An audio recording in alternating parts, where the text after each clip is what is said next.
You're polite, you're humble, you're honest, and yet, nobody listens. You speak with good intentions, but your words carry no weight. You try to be liked and people step over you. You give, but you're forgotten. The truth is simple and brutal. The world doesn't respect kindness. It respects control. Respect is not given. It's sensed. It's the psychological tension others feel when they realize you don't need their approval. Every social interaction, every conversation, every glance has one invisible hierarchy: who controls the frame and who submits to it. Most men live their entire lives trying to be liked, but the ones who command attention understand a darker truth. Being liked is a byproduct of being respected, and respect is a byproduct of control. Modern weakness comes from emotional transparency. People wear their hearts on their sleeves, constantly signaling insecurity, explaining, apologizing, oversharing. They think honesty means exposure, but in reality it means vulnerability. They confuse connection with submission. Every time you seek validation, you hand over your power. You train the world to ignore you. Niccolo Machiavelli understood this 500 years ago when he wrote, "It is better to be feared than loved, if you cannot be both." But he didn't mean fear through cruelty. He meant psychological authority. The quiet, commanding presence that makes others think twice before interrupting you. The calm confidence that makes your silence louder than their noise. Fear, in this context, means respect anchored in certainty. The unspoken realization that you're not to be tested. Here's the harsh truth. People don't respect what's available to everyone. They respect what's scarce, what's controlled, what's disciplined. When you speak less, move slower, react calmly, you project control. When you stop explaining yourself, when you stop trying to convince, you shift the power dynamic instantly. The crowd senses it before they understand it. Most people will never grasp this. They'll keep chasing approval, thinking respect comes from doing more, when in reality it comes from withholding. Control is power. It's not about dominating others. It's about mastering yourself so completely that others adjust to your rhythm. In this video, you'll learn 10 Machiavellian tactics that will make people see you differently, instantly. Tactics that don't just earn respect, they trigger it automatically. Because in the psychology of power, the moment you stop asking for respect is the moment the world starts giving it. Like this video if you're ready to command respect instead of begging for it, and comment below if you're part of the 1% who are done being ignored. You know the feeling. You speak, but no one really hears you. You walk into a room and feel invisible. In meetings, louder voices dominate while yours fades into the background. You're surrounded by people who interrupt, disregard, and overlook you. Yet deep down, you know you're smarter, more capable, and more disciplined than most of them. But capability means nothing when it isn't felt, because respect isn't logical, it's psychological. You've been told all your life to be kind, be respectful, be humble, but that conditioning built weakness, not power. You mistake compliance for confidence. You talk too much, explaining yourself endlessly, hoping someone will finally validate your intentions. But every extra word erodes authority. The more you justify, the smaller you appear. You seek approval because it feels safe. You share emotions because you think it builds connection. But in the hierarchy of power, predictability is death. When people can read you, they can control you. When they know what offends you, what flatters you, what triggers you, you're no longer a mystery. And a man without mystery holds no leverage. Being too nice is the most disguised form of self-betrayal. It's not generosity. It's insecurity dressed as virtue. You smile when you should remain silent. You agree when you should challenge. You suppress anger, mistaking it for patience, while others interpret it as weakness. Every time you prioritize peace over respect, you reinforce the world's assumption that you can be dismissed without consequence. And so, life becomes a series of quiet humiliations. You walk away from conversations knowing you said too much. You lie in bed replaying moments when you should have stood firm. You apologize for things that didn't even require forgiveness. You slowly lose the one thing that gives all power meaning: self-respect. Respect isn't about morality. It's not about being good, honest, or pure. It's about perception. the unspoken signal that says this person cannot be swayed. The world doesn't reward goodness. It rewards strength. People follow those who project certainty, not those who beg for understanding. If you want to be respected instantly, you must master how the human mind perceives authority, not how it rewards kindness. Comment below if you've ever felt invisible, and you're ready to change that starting today. Law 1. Control your micro-reactions. Power isn't revealed in grand gestures, it's exposed in micro-reactions. Every blink, sigh, twitch, or shift in tone broadcasts your inner world louder than your words ever could. People don't consciously analyze it, but they feel it. They sense whether you're composed or crumbling. They read your micro-expressions like a radar for dominance. The smallest emotional leak can destroy the perception of strength. When you raise an eyebrow at criticism, tap your fingers impatiently or sigh during tension. You announce that the other person's words reached you. You've surrendered control without realizing it. Weak people don't lose control in explosions. They lose it in microseconds. It's the subtle tightening of the jaw, the darting eyes, the forced smile that reveals emotional instability. In contrast, those who remain still when challenged trigger instant psychological respect. Their lack of visible reaction confuses the emotional rhythm of others. When someone provokes you and you don't flinch, their brain registers uncertainty. They subconsciously think, why didn't he react? Did I miscalculate? That hesitation gives you power. The one who controls the rhythm of reaction controls the frame of dominance. Consider this. In a heated meeting, voices rise, tempers flare, and logic evaporates. But one man sits still, shoulders relaxed, eyes steady, silence unbroken. He doesn't rush to defend himself. He doesn't frown or smirk. His stillness becomes louder than their noise. Within minutes, the room begins to orbit around his calm. People unconsciously defer to the most emotionally stable presence in any group. That's the psychology of perceived authority. Emotional control isn't just self-discipline, it's social hypnosis. By mastering your micro-reactions, you send a powerful message. You cannot control my state. And that message reshapes every interaction you have. Application: start with the 2-second rule. The next time someone challenges you, criticizes you, or tries to provoke you, pause. Delay your reaction by just 2 seconds. In those 2 seconds, you reclaim control over your nervous system.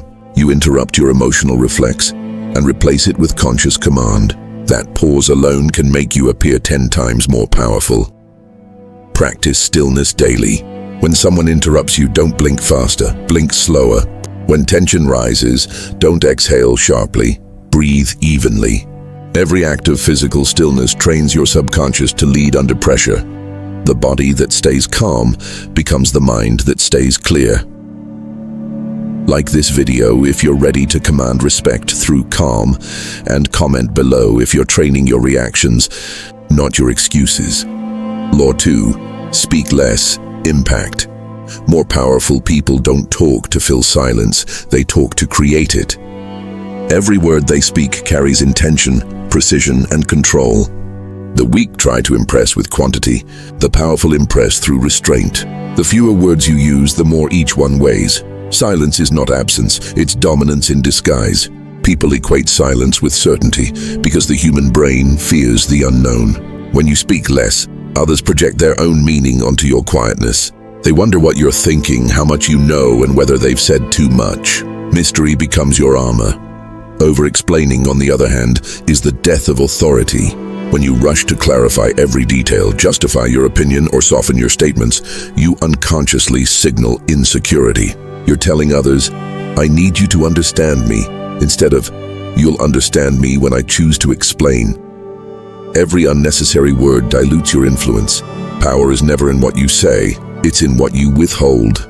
Think of elite negotiators. They don't rush to respond. They listen, observe, let silence expand until the other side grows uncomfortable and starts revealing more than they intended. In boardrooms, in politics, in leadership, those who pause before speaking hold the psychological upper hand. Because silence creates imbalance, and imbalance creates control. Imagine a conversation where someone tries to provoke you.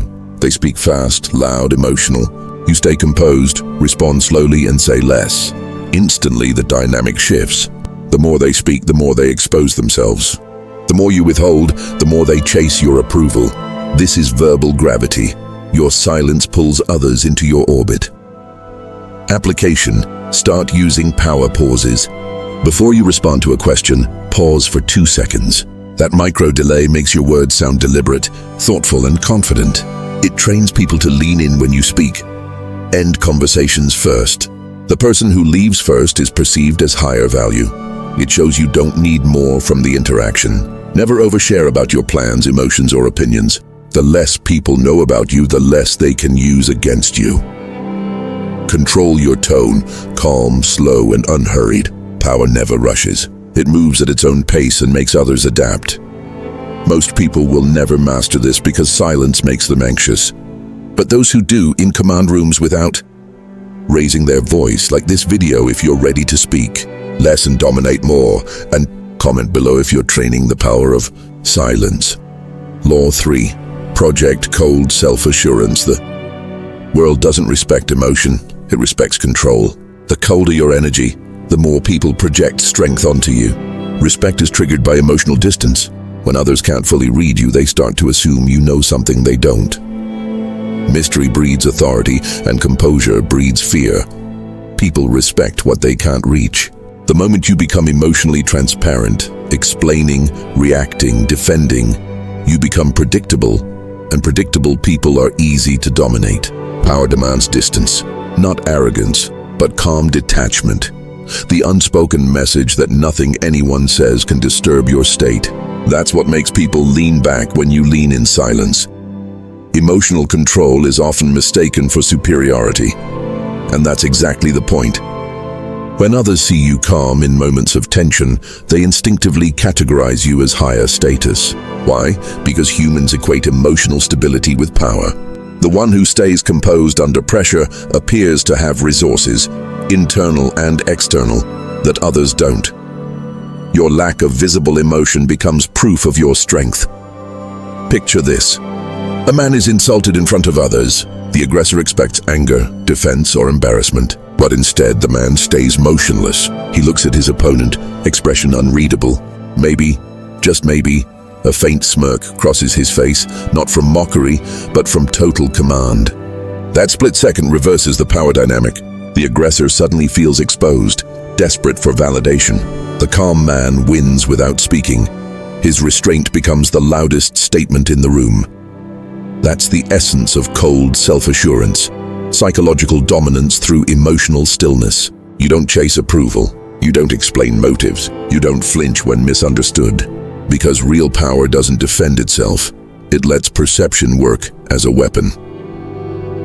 Application. The next time someone provokes you, don't respond immediately. Let the silence grow.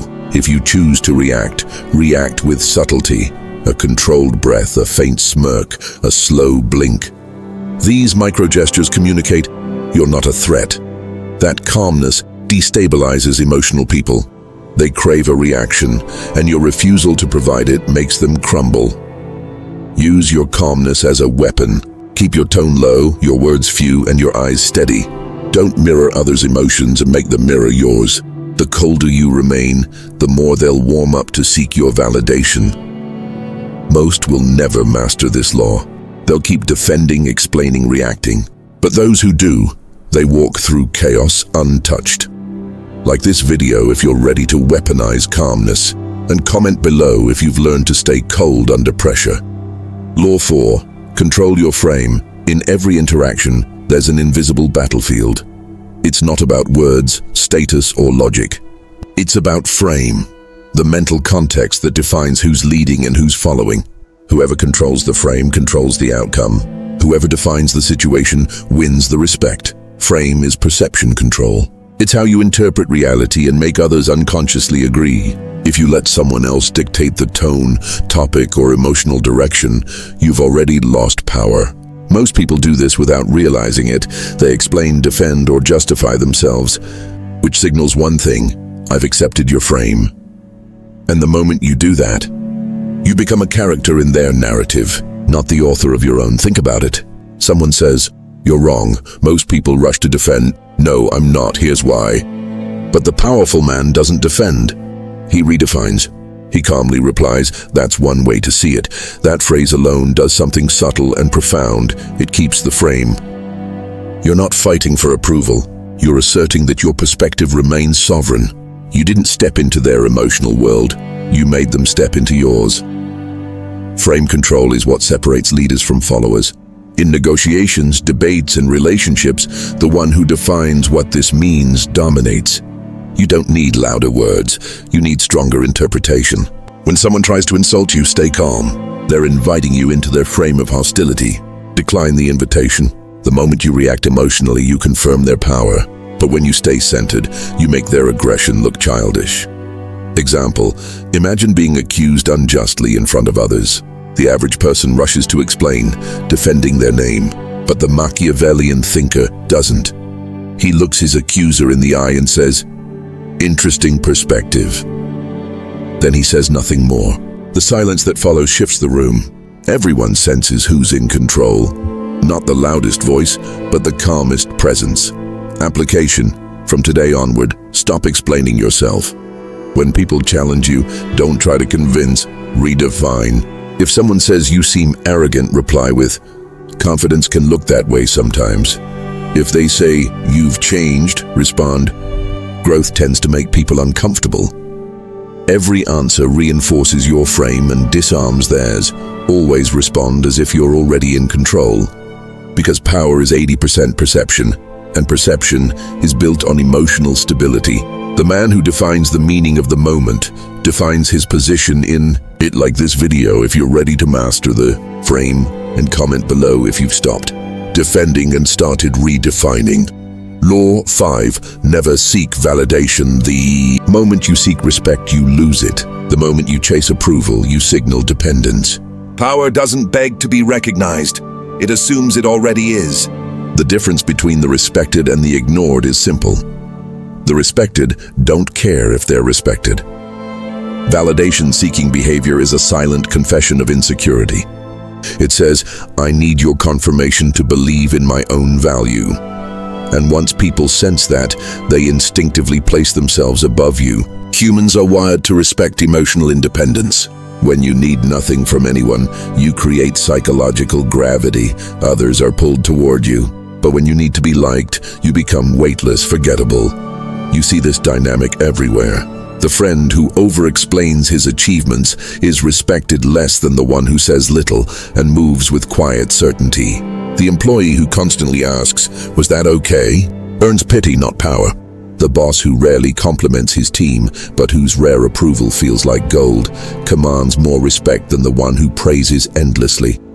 Why? Because scarcity creates value. The less validation you give or seek, the more power you hold. Validation addiction is emotional slavery. You hand people the remote control to your self-worth and hope they press the right buttons. One compliment makes you high. One criticism breaks you. That's not strength. That's dependency disguised as kindness. To be powerful, you must detach from external validation and replace it with internal certainty. Example. Imagine walking into a room where everyone's trying to impress. They laugh too loud, nod too fast, agree too easily. But you stand calm observing. You don't seek eye contact. You don't try to be liked. That stillness unsettles people because it projects self-sufficiency. You've removed the one thing everyone else is chasing, approval, and that makes you untouchable. Application. From now on, speak as if you already have authority. Don't rush to fill silences or soften your words. Deliver statements, not requests. Replace, "Do you get what I mean?" with silence that assumes they do. The subconscious message is, "I don't need you to understand, I already do." Whenever insecurity rises, repeat this line internally. "I don't need to prove anything." It's not arrogance, it's alignment. You're not lowering yourself to earn respect. You're maintaining the standard that commands it. The 1% who master this live by one rule. Validation is for the dependent.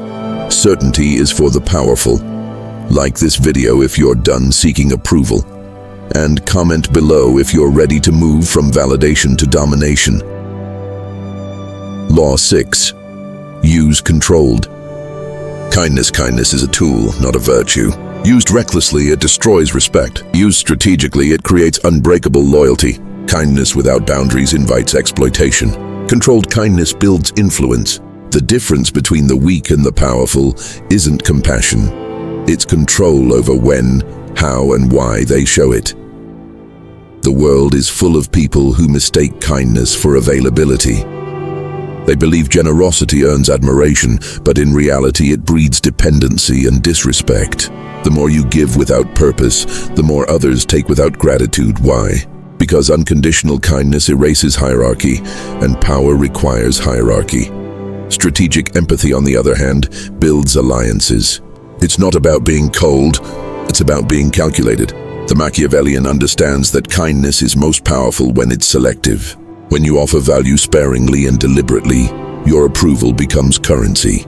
People begin to chase it. They see your generosity not as weakness, but as privilege. Example, think of a powerful leader, the kind who rarely praises, but when he does, his words feel monumental. When he gives favors, there's always a sense of purpose behind them. Maybe it's to inspire loyalty, to create obligation, or to solidify trust with someone valuable. His kindness isn't emotional, it's strategic. When he helps, people remember. They feel indebted, respected, and subtly tied to him. Compare that to the person who helps everyone all the time. They're constantly available, constantly giving. People appreciate them until they don't. Because the truth is, what's always available loses its value. And when you drain yourself to please others, you silently train them to see you as expendable. Application. From today, treat kindness as a form of leverage. Help others only when it strengthens your position or reinforces your influence. Before saying yes, ask, does this make me stronger or smaller? Give favors occasionally, but always attach subtle expectations, not through words, but through presence. When someone benefits from your help, let silence communicate the unspoken rule. You now have a reason to remember me. It's not manipulation, it's equilibrium. You're maintaining the balance of power. Controlled kindness is the most disarming power move. It makes others feel seen, respected, and indebted, all while keeping you untouchable. You're not cold, you're deliberate. Because the goal isn't to be nice. It's to be respected for your generosity, not used for it. Like this video if you're ready to practice controlled kindness, and comment below if you're done giving power without purpose. Law 7. Master the power of withdrawal. Presence can make you visible, but absence makes you powerful. In a world addicted to attention, the one who can disappear on purpose instantly becomes valuable. Your absence can command more respect than your presence. People crave what they can't constantly access. When you're always available, you lose psychological weight. Familiarity breeds comfort, and comfort kills respect. But when you step back strategically, when you vanish after offering value, something fascinating happens. People start to chase your attention. They replay your words. They wonder what you're doing, who you're with, and why you're silent. That mystery becomes your power. Distance creates value because it forces others to feel your absence. Think of luxury brands.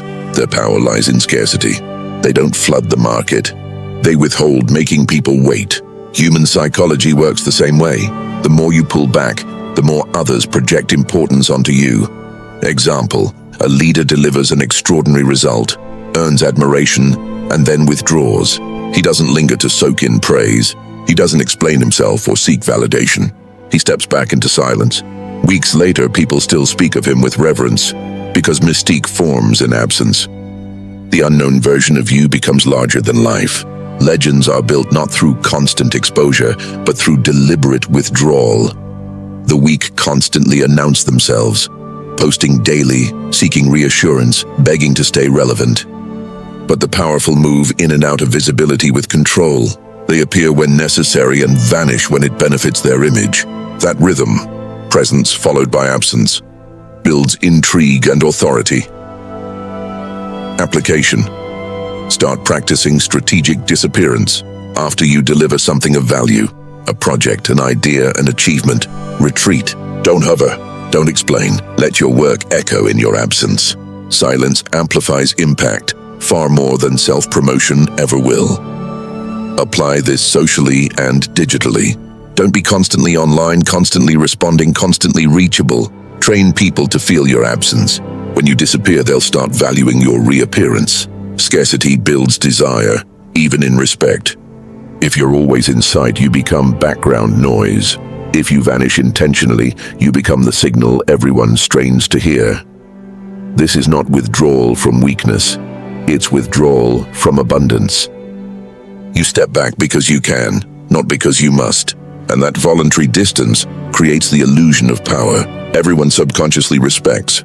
Like this video if you're ready to master the art of strategic absence. And comment below if you're done being over-available. Law 8, control social status signals, approx. Or 80 words. Core concept, people respect visible control over status markers. Posture, tone, grooming, time, environment.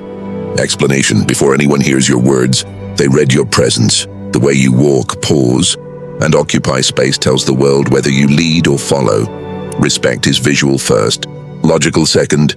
People form judgments in seconds, not from your arguments, but from your signals, your movements, your tone, your dress, all broadcast your inner hierarchy. A man who rushes his words, fidgets or dresses for attention projects neediness. A man who moves slowly, speaks deliberately, and wears simplicity as armor projects power. It's not about luxury, it's about control. Status is not what you have, it's what you withhold. Example, observe the subtle power dresser, monochrome suit, clean lines, no excess jewelry, calm facial expression. He never announces his worth, his silence does. He enters a room as if time itself slows to match his rhythm. The loud, overdressed man demands attention, the controlled man commands it. Watch how leaders of influence operate. Their tone never chases approval. Their pauses create tension. Every gesture, every silence says, I decide the tempo here. Application, to project authority, you must design your presence consciously. Posture, stand upright, shoulders relaxed, gaze level. Never lower your chin when speaking, it signals submission. Tone, speak slowly. Each word should feel deliberate, as if you're granting it weight. Dress, use minimalism to your advantage. Clean, neutral, disciplined. Avoid trends. They show dependence on validation. Time. Don't rush to fill silence. Don't always respond immediately. Let people wait. It signals that your attention has value. Environment. Curate your space. Your surroundings should reflect order, not chaos. Mastering these cues doesn't mean becoming rigid. It means becoming unreadable. Because once people can't decode your emotions, they assume you're higher in status. Respect follows restraint. Attention follows scarcity. Summary command. Walk slower, speak less, observe more. Let your presence do the talking, because in a world of noise, stillness becomes power, and the man who controls his signals controls how the world treats him. Law 9, reverse psychology of agreement power, isn't always about resistance. Sometimes it's about absorption. The way to disarm opponents is to partially agree with their criticism, then redirect the conversation on your terms. The human mind is wired to respect those who can take attacks without collapsing. When you respond with calm, strategic agreement, you neutralize aggression and subtly reclaim authority. Most people instinctively resist criticism. They argue, justify, or defend. That's exactly what gives power away. Emotional resistance signals insecurity. By fighting back, you reinforce the critic's relevance and invite escalation. In contrast, the Machiavellian thinker absorbs the critique, acknowledges the partial truth, and pivots to demonstrate control. This method transforms an attack into a display of intelligence and composure. Example, consider a professional meeting where someone accuses you of being too rigid or detached. Most would bristle, denying the claim or over-explaining their intentions. The powerful response, however, is simple. You're right, I can be cold sometimes, because I prefer precision. That single line does three things at once. It validates the critic just enough to neutralize their attack. It signals self-awareness, and it reframes your behavior as strength rather than weakness. Politicians, negotiators, and elite leaders deploy this tactic constantly. When under attack, they don't enter emotional battles. They disarm first, then dominate second. By partially agreeing, they remove tension, leaving others off balance. Then, with subtle redirection, they regain narrative control. The conversation now bends to their terms, not theirs. Application. Start practicing strategic agreement. The next time someone criticizes you, pause. Assess the partial truth in their statement, then respond with measured acknowledgement before guiding the discussion toward your objective. For example, I see your point about my focus on results. It can seem intense because I value excellence above all else. True, I am selective in who I trust. That's because I measure loyalty carefully. Notice how this approach flips the script. The critic believes they've landed a point, but in reality, you've framed the narrative, demonstrated self-control, and maintained psychological dominance. The key is subtlety. Over-agreement is weakness. Minimal acknowledgement paired with a confident pivot creates intrigue and respect. People will respect your ability to absorb pressure without collapsing. Like this video if you're ready to turn criticism into power, and comment below if you've mastered the art of agreeing without surrendering. Law 10. Control your energy.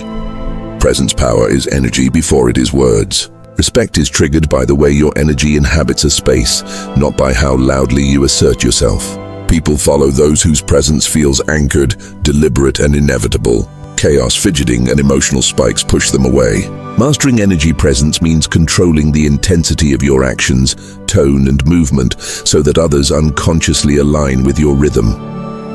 Most people mistake volume for authority. They talk faster, gesture wildly, or overreact in conversations, believing that showing passion equals influence. The reality is the opposite. Chaotic energy signals instability, uncertainty, and weakness.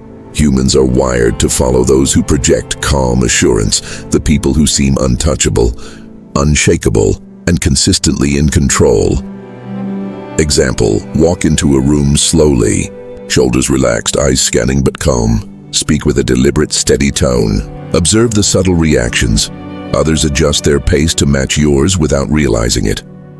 The louder, faster, or more frantic they are, the more your anchored energy becomes a gravitational pull, drawing attention and compliance. Leaders, negotiators, and elite influencers operate this way.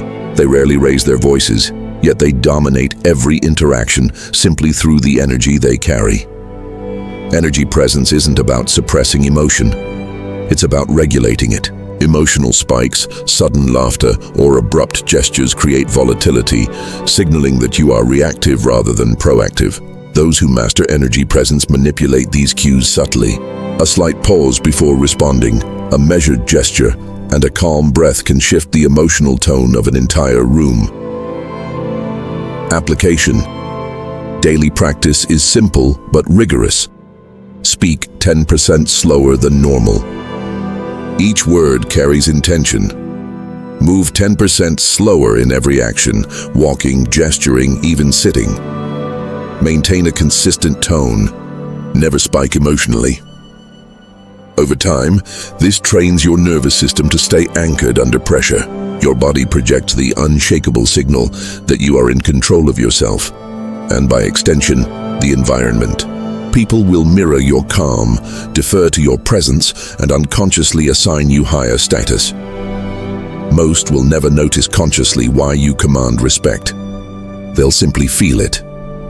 That is the silent power of energy presence. It is invisible, yet it bends the room to your will. Like this video if you're ready to master the energy you project, and comment below if you've committed to moving, speaking, and existing with deliberate dominance.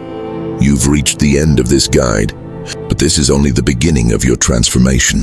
Over the past lessons, you've learned 10 dark psychological tactics designed not to manipulate, but to command respect through mastery of your own mind and behavior. These tactics are about self-control, precision, and deliberate presence, not charm, not pleading, not empty words. They are the blueprint for moving from an emotionally reactive state to one of psychological composure.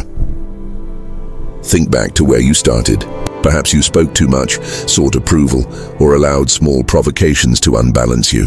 Perhaps your energy fluctuated with every challenge, and your presence was drowned out by louder, more confident people.